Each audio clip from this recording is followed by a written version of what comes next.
আওয়ামী লীগ সংশ্লিষ্টদের কাছ থেকে জব্দ করা অর্থ দিয়ে দরিদ্রদের জন্য তহবিল করা হবে বলে জানিয়েছেন বাংলাদেশ ব্যাংকের গভর্নর আহসান এইচ মনসুর।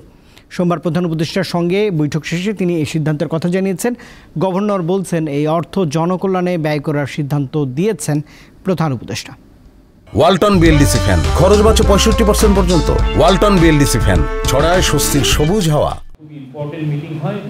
লুটেরাদের কাছ থেকে সরকার গেল 10 মাসে দেশেই জব্দ করেছে প্রায় 1,31,000 কোটি টাকা। বিদেশে পাচার হয়েছে 164 মিলিয়ন ডলারেরও বেশি। আর জব্দকৃত অস্থাবর সম্পদের হিসাবটাও চমকে দেওয়ার মতো, প্রায় 43,000 কোটি টাকা। বিপুল এই অর্থ সম্পদ এখন কোথায়, কার কাছে যাবে, কার পকেটে? তবে কি এই অর্থ যুক্ত করা হবে আগামীর বাজেটে? এ নিয়ে প্রধান উপদেষ্টা ডেকেছিলেন বৈঠক, পরে সিদ্ধান্ত জানান প্রেস সচিব।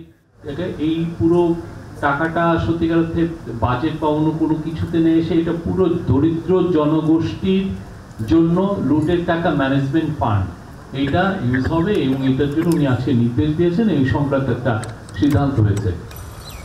দেশের বিভিন্ন খাতে দুর্নীতি ও লুটপাট করা বিপুল এই সম্পদের পাশাপাশি ব্যাংক ও আর্থিক প্রতিষ্ঠানগুলো থেকেও নানা কৌশলে টাকা সরানো হয়েছে গেল 16 বছরে।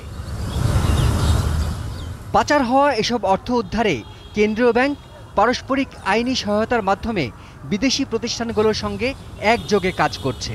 অর্থ উদ্ধারের আইনি বাধা দূর করতে সম্ভাব্য কৌশল কি হতে পারে তা প্রধান উপদেষ্টাকে অবহিত করেন বাংলাদেশ ব্যাংকের গভর্নর। বর্তমান আইন দিয়ে যদি করা সম্ভব হয় আমরা সেটাও করব, বাট লক্ষ্যটা হচ্ছে একটা ফান্ড প্রতিষ্ঠা করা, যে ফান্ডের টাকা দিয়ে ব্যাংকগুলোকে আমরা ক্ষতিপূরণ দিতে পারবো। সেই ধরনের সম্পদ, সেগুলো যেটা ব্যাংকের সাথে যেটা কোলেটারালাইজড না, সেই প্রপার্টিগুলোকে তখন সরকার তাদের আরেকটা ফান্ডে নিয়ে জনহিতকর কাজে সেটাকে ব্যয় করবে।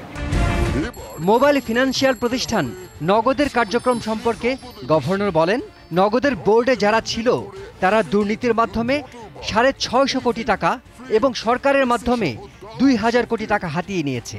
তাই বোর্ডের কাছে নগদের পরিচালনা কার্যক্রম আর দেয়া যাচ্ছে না।